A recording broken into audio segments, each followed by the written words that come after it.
Good evening, distinguished participants and speakers. Just a couple of 2 points. First, this meeting is recorded and will be available to public after the meeting, and we will be circulating a press release that will be published on Unep website at 2 p.m. Without further ado, I give the floor to the moderator of this meeting, Mrs. Garrett. Allow me to also say good morning, good afternoon to our distinguished guests, media friends, and welcome to the press conference of UNEP's Regional Office of West Asia. And I'm Garrett Clark, and I'm UNEP's Sustainable Lifestyles Program Officer. I'm based in the Economy Division in Paris, and it really is a great pleasure to be here and moderate the conference today. So, this year, UNEP's West Asia office launched a sustainable fashion program, which aims to transform and encourage the region's consumers to become more responsible, more environmentally conscious, to promote circularity and sustainable consumption and production, at the same time encouraging cross-sectoral collaborations to discover innovative solutions. Now, I'm honored to be here today with our esteemed guests and panelists to celebrate Rami Kadi's appointment as a regional Goodwill Ambassador for Sustainable Fashion. And at the same time, we're going to discuss a little bit more about the importance of sustainability in the industry. Now, to set the stage, I'm going to be asking our distinguished panelists some questions about what exactly is sustainable fashion and their relations to it, to set the stage for our celebration.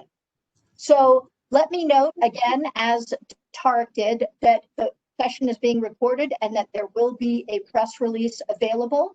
And at the end of our discussion, we're going to open the questions up to the media, and we're really delighted to have you here today. So before asking the questions, let me give you a brief introduction of who we have with us. Now, of course, our guest, the newly appointed Goodwill Ambassador, a world-renowned fashion designer, Rami Kadi. Rami is a Lebanese-American designer who began his career in 2011 designing couture dresses in his atelier in Beirut. And since then, his work has been featured in numerous fashion magazines, and his creations have been supported by many notable. Rami's work has included sustainability elements since the very beginning, and we look forward to hearing more about that. Just to note, recently in a spring-summer 2020 collection, he made a dress that was entirely from recycled plastics. Also joining us is Sami Damasi, who's the director of and regional representative of UNEP's Regional Office for West Asia. And Mr. Damasi is a long-serving and senior official with extensive experience in multilateral and international relations, corporate and policy reform, and sector and private sector engagement. And prior to his appointment as director and regional representative of UNEP in West Asia, he held a number of senior positions throughout the UN. And finally, we have with us also Vandana Tiwari, a journalist, a sustainability activist, and former editor-at-large of Vogue India. Vandana is a special advisor to the Copenhagen Fashion Summit and sits on several advisory boards, including Redress, the Global Fashion Agenda, and the South Asian Fashion Show, amongst many others. Now, as Vogue India's editor-at-large for 13 years, you can imagine Vandana was responsible for planning, visualizing, and ideating fashion features that were the ultimate style reference for a generation. So with that brief introduction, let me jump right into the questions at hand, and let me start with Rami Kadi. And first of all, congratulations. But to set us off on our discussion about sustainable fashion, could you tell us a little bit more about what sustainable fashion means to you and maybe your relationship with it? Sure. First of all, thank you for the introduction. And I'm very happy to be the Goodwill Ambassador for the UNEP. First of all, the way, what is my relation with sustainable fashion and how I see it? It's, as a designer, sustainable fashion is the way of how we produce or how we change the production of our items into a more ecological aspect. And we are creating like new values while creating this product. So I've started this a while ago while in my SS20 collection where we produced a full garment, a full dress made out of reused plastic from the ocean. So this plastic, we took the plastic and we made them into threads, and then the dress was woven, and we had a beautiful, amazing transparency and a very light fabric that we created this dress from, and even the sequins that were placed on the dress were also made of reused plastic. So the full dress was fully sustainable and fully it helped for me. It's amazing for the environment because we did zero waste while producing this dress, and we were the first also designer in the Middle East that did the cyber show before the pandemic. So I was happy, and I'm very proud to do it before the trend now. And that was because of we felt more responsible, you know, after what's happening all around us and with the environment and with the planet we're living in, that we need to live in a good environment. So we decided to do the cyber show and to help in a way to reduce the carbon footprint of the universe. Thank you so much. It's great to hear your vision for the work that you do as well as the topic. And now I'd like to turn to Bandana, because you've been looking at the sustainability space. You've been looking at lifestyles, you've been looking at fashion. What is sustainable fashion to you from sort of this broader context? Thank you so much for having me. I'm so privileged, and I love your question to start with. I live in Bali, and being sort of far removed from the hustle and bustle of high fashion and big urban cities, I think the realization for me has been more about a personal quest towards sustainability, where we take personal responsibility for social impact and social change. And as much as sustainability is such a huge umbrella term that there's so many stakeholders and so many different aspects of sustainable practices, I think we have a moral duty now to take personal ownership and see how we are behaving as consumers and what are our own acts that sort of degrade the environment. And so from my vantage point, I really, truly believe in personal responsibility, and that I hope would lead to more collective change. Thank you. And, you know, Sammy, can I turn it to you now? Because now we've heard from two icons who are talking about sustainable fashion. How is Unep working on promoting sustainable fashion? Thank you, Garrett. Let me start by saying good afternoon to all the attendees. Of course, I'd like to start also by welcoming Rami Kadi and congratulate first myself and after him for this great accomplishment. But we managed to do it, and we look forward to a very impact in the future. Similarly, Bandana, I know we have, due to COVID, not met in person, but I look forward for the relationship to continue after today's event, and I welcome the discussion with you today.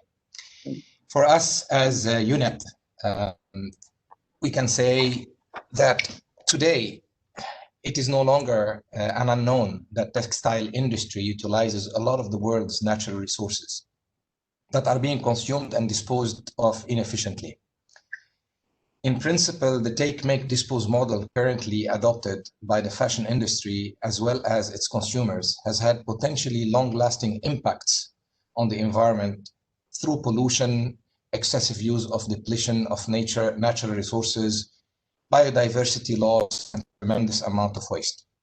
Now, sustainable fashion program that we launched in 2020, ourselves as Unep West Asia, is to push the industry to shift towards more sustainable practices. And this program will cover 4 pillars or aspects, if you want. One of them is public awareness, where we educate the public on the impacts of the fashion industry through awareness campaigns and promote a more sustainable behavior to spark change in the regional consumer. The other pillar is education and advocacy, where we work with regional schools and educational facilities to incorporate sustainability into educational programs, with, of course, the understanding that integrating the sustainability stages in life would allow the youth to become accustomed to a more sustainable way of living. The third is the cross-sectoral collaboration, where we promote collaborative activities to solidify the program's foundation, if you want, and work towards finding innovative solutions with the industry experts. You can look at working with the private sector, for example, as allowing a deeper view into the workings of the industry. The last but not least is the policy framework, where we use science to provide reports and studies that would aid governments in drafting relevant policies or setting in place initiatives to build back better. This is how we tailored our program, and that's how we're looking as a sustainable fashion and how we deal with it for West Asia and Yemen. Thank you, Sami. And now I'd like to return to Rami and ask a question, and again, congratulations about this appointment. How do you see your role as a Goodwill Ambassador as promoting the issue of sustainable fashion? And what are you envisioning that you'll be working on in the period while you're Goodwill Ambassador? So first of all, for me to be a Goodwill Ambassador is for me to act more responsibly, and for me as a designer to impact or to encourage other designers and other fashion students to become more aware of this program or of this environment program that we are working on, and to also I'm a creative director at ASMOD University. So now we have COVID-19, so we cannot go and do our lectures there or help the student to graduate. But usually my role there is to give or to implement new impact on new techniques, because I was known for my technology or for my sustainable pieces that we used to do. And last year and the year before, we did a few workshops for that. So it's very good for the new generations to come to be aware of this program, of these new techniques, and of how we can make a better world or a greener world or a healthier world for us, for the consumer and for the designers as well. Thank you. And now, Bandana, if I could ask, because we've heard Sami talking about what Unep is working on to promote sustainable fashion. We've heard how Rami is looking at it as an icon, as a cultural influencer in this area. What do you see as the role of a journalist to push the industry, and how you would weave in these different, I would say, stories that we're hearing from what Unep and designers are doing? Right. I think journalists, editors, media companies have a tremendous job in front of them now, because we've seen how dysfunctional the fashion system was and became absolutely bare during COVID times. And Bangladesh is a massive example of the kind of inhumanity that existed within the industry. Now, as journalists, I think to support amazing designers like Rami is I request them to please follow a narrative that shows us the whole picture. The idea of being a sustainable brand takes in a lot more transparency, takes in a lot of more effort, perhaps even more money, to make visible the very invisible hands that have existed in the industry thus far.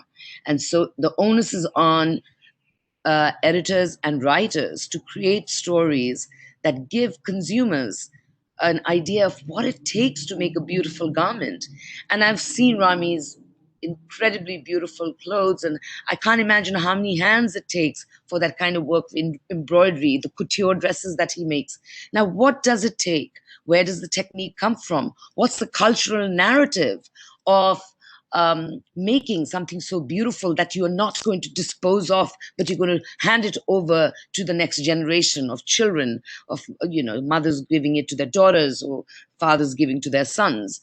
I think the value that can be created from an editorial is very important now, not only to the designer, but for the consumer to know why things are valuable, why we are paying the way we do, because hopefully down the value chain and the supply chain, we know that people are being paid in the correct way, that we are showing humanity and compassion, that we don't believe anymore that fashion began and ended with a beautiful model wearing a dress on the ramp. There is a backstory that needs to be told, and that we owe it to the designers who put in all the work, to their co-creators and collaborators along the line with artisans and dyers and embroiderers. We need to see the faces and the people. For far too long, we've made fashion completely conspicuous by the notions of consumption. We haven't made it conscious. And as media people like myself, I really encourage everyone to deep dive into how things are made. I think that would be a great service to the fashion industry. Thank you so much, Bandana. I think you really highlight that when you look at the role of media and advertising, which spends hundreds of billions of dollars every year in communicating or marketing these products, that it's moved from an agency of an organization that's communicated facts to one on emotions and creating stories and to engage us in that. And now I'd like to ask Sammy, because we're talking about this fabulous appointment of Rami. Could you talk a little bit more about why you made a decision to have a Goodwill Ambassador, and maybe if there's what the particular need in the region is? Sure. Let me start by conveying how impressed I am with the answer of Bandana. I could not agree more to the points that he made. Why an ambassador? In principle, in order to achieve behavioral change, people in general must understand the consequences of their actions. Now, with the understanding that a UN Goodwill Ambassador is usually a distinguished individual that is very carefully selected from a field, be it art, literature, science, or other fields of public life, who has the drive, the passion, the dedication to the cause, and most importantly, agrees to help focus attention on the work of the UN when it comes to the topic that we are trying to shift or change. A Goodwill Ambassador, for example, like Rami in West Asia, would very much benefit the program that we have instituted, where he can be the promoter, he can be the element of change, if you want to say, through his audience reach, his presence in the industry, to be able to highlight the impacts of the fashion industry on the environment in general, with the aim to move towards better practices that are sustainable and to affect a cultural and behavioral change when it comes to the industry and the public consumer, and hence eventually towards a better environment. This is really how we see why we need a Goodwill Ambassador. Now, from the needs perspective, I think you asked me a question that has two folds in terms of the need. From a regional perspective, what we want in West Asia to have this culture of change, what we want is to have three elements that I think Rami can help us a lot in achieving them. And that is basically to achieve a common role of transitioning to a more sustainable industry, where Rami has already embarked on a journey to sustainability, which we can see with the practices and production methods that he has adopted in his most recent work. Through his ambassadorship, what we hope is to highlight the importance of sustainability and communicate to his audience ways to become a more conscious and responsible consumer by reusing, reducing, and recycling. Of course, addressing the larger audience and successfully shifting their behavior. What we need in this region is a shift in behavior. It will eventually result in a lesser use of resources and less waste, and eventually decreased pollution. Actually, what we need and what we're hoping to achieve through Rami is an understanding, something that has two folds based on his presence in the industry. Basically, from one hand, to help us in dialoguing with the industry, to have the clear understanding of the benefit of shifting the industry standards and operations. So what we need is to get the industry itself to have this understanding, to understand what they can benefit from and how they can benefit. There is no business that will be willing to change their behavior if they feel that they cannot benefit or if they feel they will lose their business. And that's not what we're after. So what we're hoping is that slowly also the behavioral change and the cultural change happens at the business and at the industry level. On the other hand, also similarly, his presence in the industry and what we're hoping to do is that through his direct engagement with us, will give the program itself a deeper insight and a different perspective into the industry and the obstacles it faces. So it's important that us as Unep, we also understand what are the obstacles, how does it really work inside the industry, and this could then be utilized to design the program's future activities.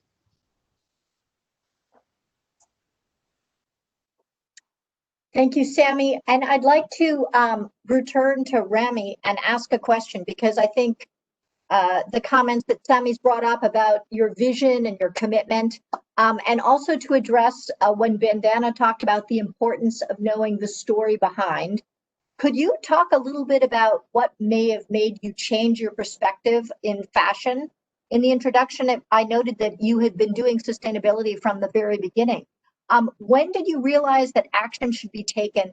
And could you tell us a little bit more about your sort of coming of age of that realization? Sure. Like I've been always, wanted to become a better person or to become a greater person in life and to do nice things to people and for myself as well. And this is who I am. So when I first started with design, this is it was in me, if I can say it. But with time and with, of course, research and with experience, this I could reach a better know-how in sustainability and a better, because we work in luxury and the clients always needs to see an amazing garment, an amazing material, amazing finishing and amazing shine, So when they are paying for such a piece, they want at the same time things to last.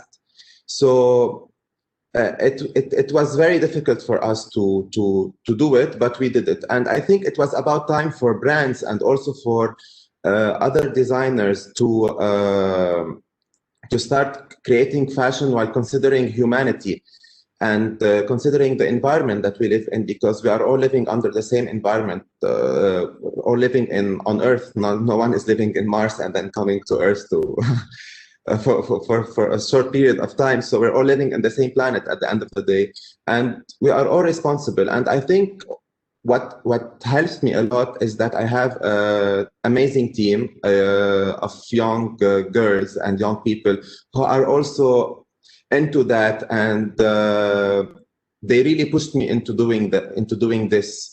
So I think it's my environment and my environmental work, if I can say that, also helped me into doing that. And I want to tell you also, and this we communicated that into our press release for our latest collection.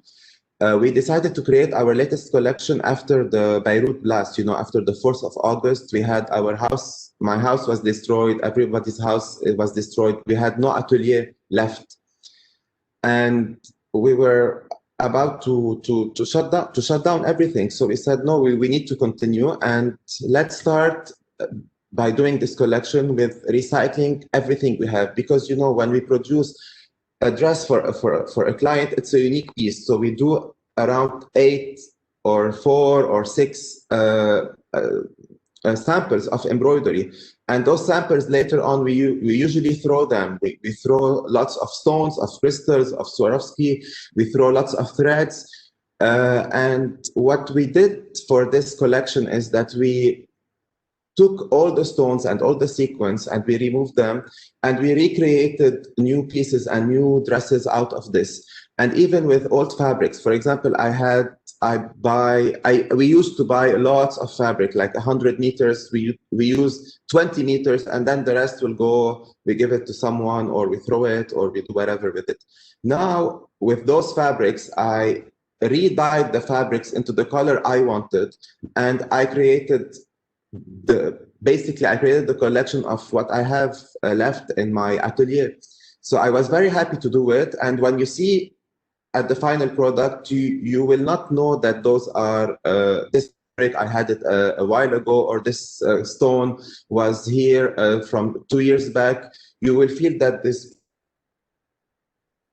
has an amazing finishing and an amazing also quality of fabric. So I think, yeah. You know, I have to thank you. Being a technical person, when I hear the fact that you're looking at your vision of sustainability, but you're applying all the tools that we know have been out there, which is look at your resources, reuse them, keep them in the system longer. It's really, you're incredibly motivating and how you've put it into practice. I'd like to ask the next question to Bandana. And it's more from your context because you've been following the sustainability, the lifestyle perspective for a while as a journalist. If you're looking at how the industry has shifted or changed over the last years, could you highlight some key trends and maybe some challenges that are still outstanding? Sure, of course. What I see across the board, doesn't matter which country you're talking about, it's the younger designers, the ones who have smaller businesses, the ones who are starting out now during a time of climate crisis, who are responding to the sustainable practices more defiantly than the older ones who were established.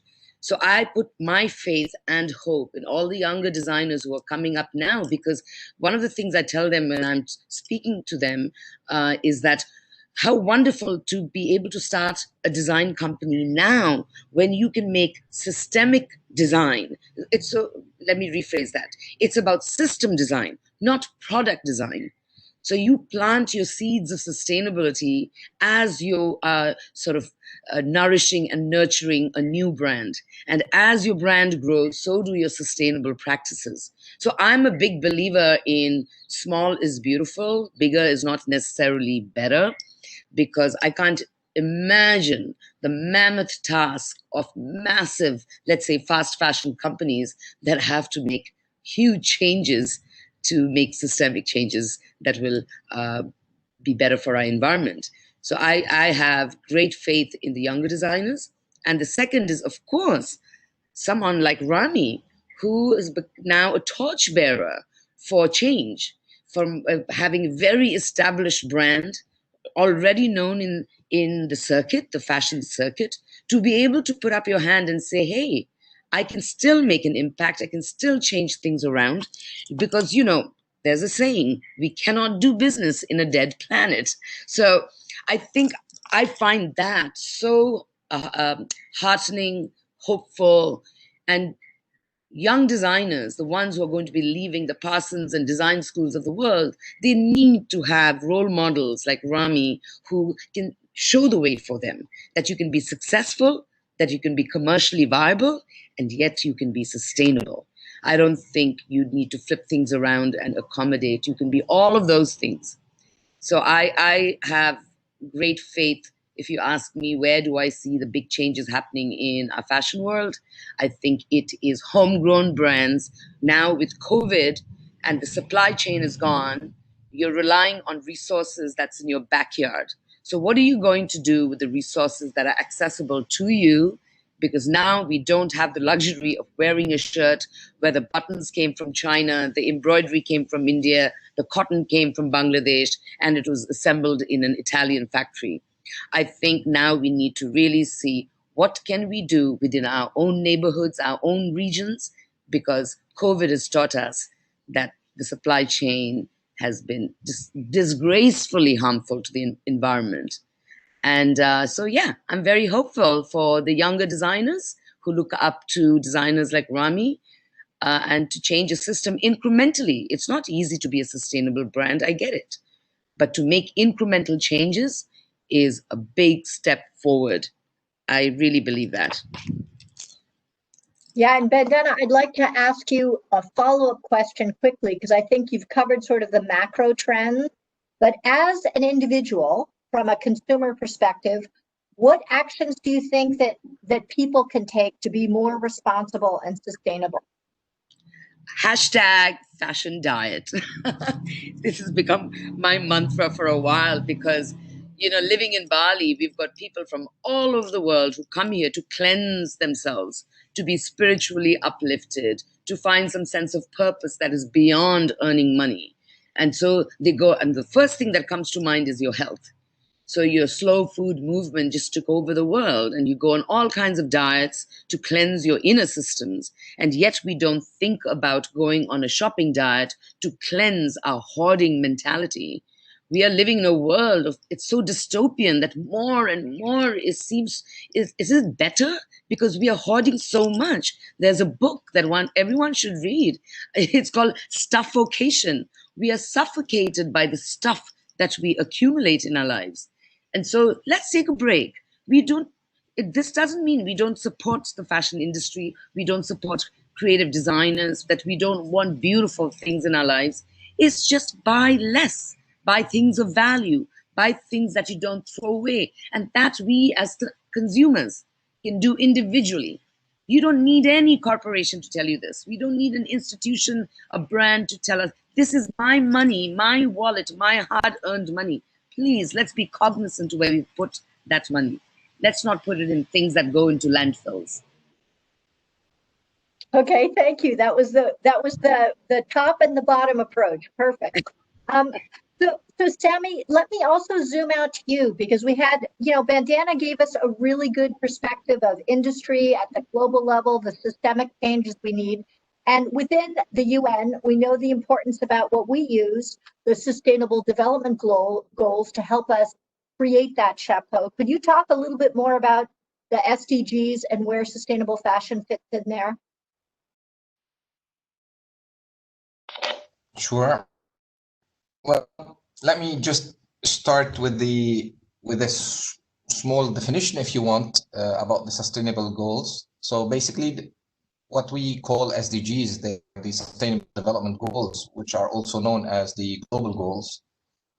These goals were adopted by the United Nations member states in 2015 as a universal call to action to end poverty, protect the planet, and ensure that all people enjoy peace and prosperity by the year 2030. Now, how does sustainable fashion link to the SDGs? SDG 12, which is responsible consumption and production, actually requires the reduction of our ecological footprint by changing the way we produce and consume goods and resources, by efficiently also managing our natural resources, the way we dispose of toxic wastes and pollutants. So SDG 12 also encourages businesses and recycle and reduce waste. Into consideration that the fashion industry has a high level of resource consumption and generates a lot of waste.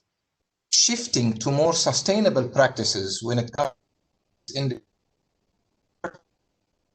the development goal targets, specifically SDG 12. That's the link, basically. Thank you. Thank you so much, Sami, for giving us that sort of global context. And Rami, I'd like to ask you, your storytelling is so moving. If you were talking to young designers who are out there, who are beginning to make their decisions about how they were going to move ahead, what would you talk to them or advice would you give them on embarking on the journey of sustainable fashion?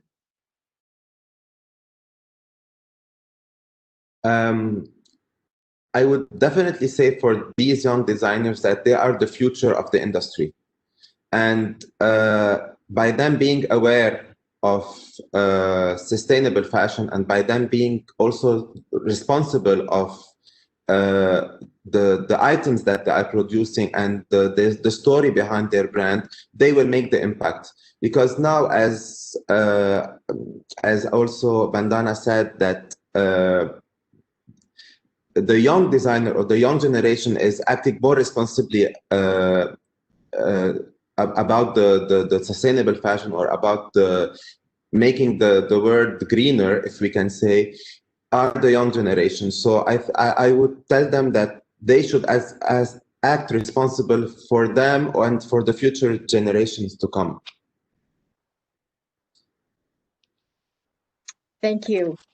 And now, panelists, we've had this really rich discussion about sustainable fashion, the global context within the UN and other policy mandates, within the industry sector itself and media and journalists, as well as our visionary and cultural influencer.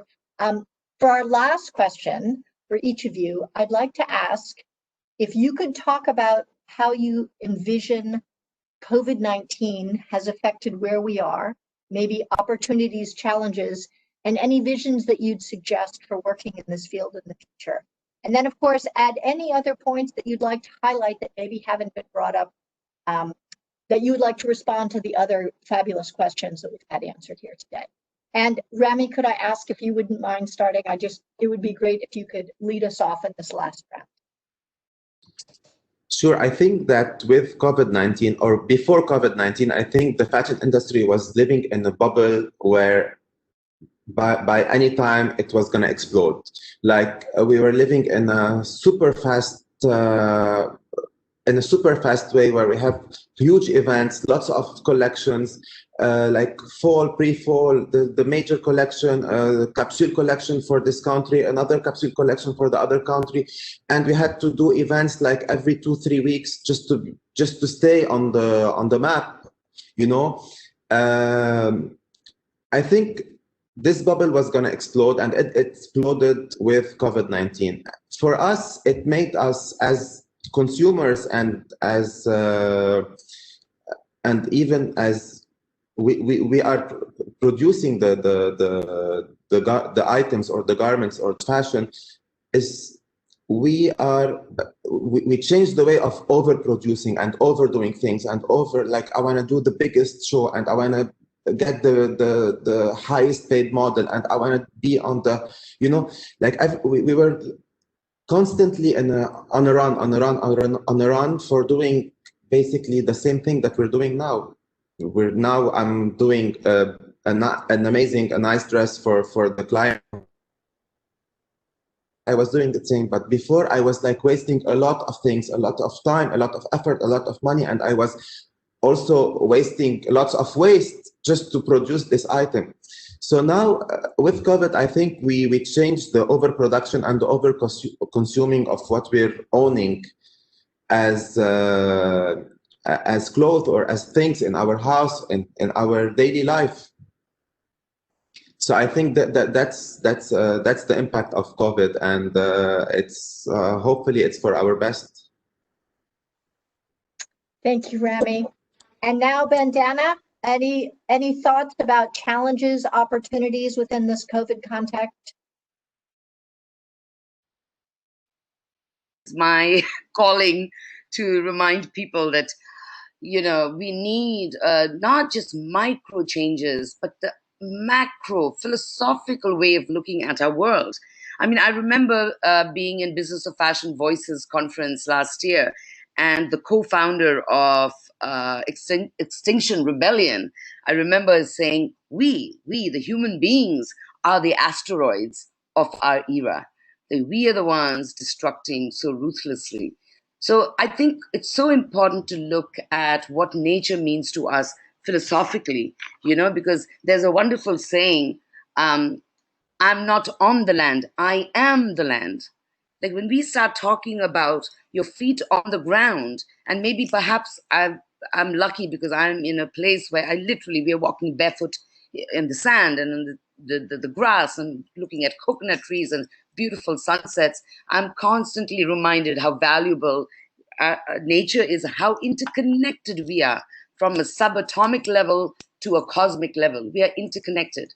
So we as species, whether we are creative people, whether it's in design world or architecture, whatever it is that uses resources from nature, we have to realize that we as human beings are not the only species that thrive in this universe. We have to co-live, coexist with millions of other species. And how dare we as human beings think that we are the only custodians, the only profiteers of the resources of this world. And I love this philosophical way of looking at things, because in all honesty, it calls for a change of heart. Then you go to the change of mind. Then you go to the change in action. So for me personally, for designers, I always tell designers, yes, of course it's about the product. We love beautiful products. But now we want to see the process. How long does it take? What does it take? And who are the people? So there are all these P's coming along, right? So product, processes, the people. But most importantly, the most important P in this is purpose. Whose life are you changing for the better with your creativity? Just beauty for beauty's sake now is so regressive and redundant. Let's talk about purpose, social impact. Let's talk about changing people's lives. And creativity should be at the forefront of it. Thank you so much, Vandana. And now if I could turn to Sami as director of the regional office for West Asia. Sami, do you have any final words about COVID in general and sort of the future of where we're going? Thank you, Garrett. For me, COVID-19 was a reality check in general for us. It came, and basically, as Bandana mentioned a few minutes ago, it proved to us many things. Among them, no business in a dead planet. It proved to us that we are interconnected, very correct. But one thing that it proved to us is that we really need to set our priorities straight and understand what our priorities are and how these priorities are affected and in which way. And eventually, the bottom line of it actually told us that we really need to build back better. We need to really set ourselves, now that we faced it, we saw it, we lived it, what are we going to do about it? And how are we going to do this? Now, when we look at COVID-19, and if we focus this build back better on the fashion industry itself,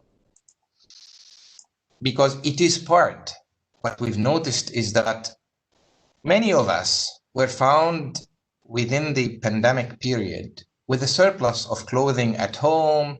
The manufacturers witnessed delays or cancellations on their orders, sales decreased. At the same time, if we look at a system, so we're not focusing only at the fashion designers, but the industry itself as a system. Companies themselves find themselves with excess inventories. This indicates that resources were consumed, but not efficiently utilized. The surplus of inventory, which has always existed, but the pandemic, with it, we were able to really see it more clearly. And it's due to the overproduction, overconsumption issues that the industry faces, which is really alarming considering that unsold products could end up landfilled, incinerated, and hence eventually end up affecting the environment. Now, what are the consequences of this pandemic? The pandemic, the consequences of this pandemic has demonstrated that the fragility of our economy and how easily impacted our businesses and ways of life are by a simple natural phenomenon. Okay? When we sit back and take the opportunity and take a step back and simply evaluate the way we consume, now more than ever, it is important, as I said, to do the building back better and think of the way we utilize the world's natural resources. And we begin adopting a more circular and responsible practices as a whole, okay? Be it at the consumer side or the industry side. And in order to build back better, we must for sure reduce the amount of waste we produce, minimize the unnecessary use of natural resources, recycle and reuse, while opting for renewable resources and energy. What is also very important and essential, really honestly, is to understand and most importantly accept that both consumers and the private sector, the system, as Bandana refers to it, the industry, they actually play an equally important role in shifting the industry towards a more sustainable practice, which means a better environment and hence a better world for our future generations, the way Rami puts it.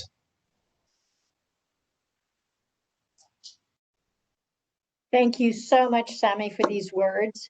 And just to let you know, I think we're coming to the end of the press conference, and I'd like to take this opportunity to really thank our panelists. Rami, congratulations. It's been a pleasure to have you here and hear more about it. Bandana, thank you for providing the context, your wisdom and perspective on how the world's changing. And also, Sami, thank you so much for the regional office. The importance in leading in this area of sustainable lifestyles, you know, is critical for how we're going to move to a more sustainable and consumption world. And to let you know, all viewers, that this has been recorded and that there'll be a press release and a transcript made available at the end of this. So please let us know. And let me hand it over to Tarek for the final. Thank you. Thank you, Garrett. That will be all. I would like also to thank everyone and thank the speakers. And as you mentioned, we will be circulating the press release in the recording. And good evening to all. Thank you very much.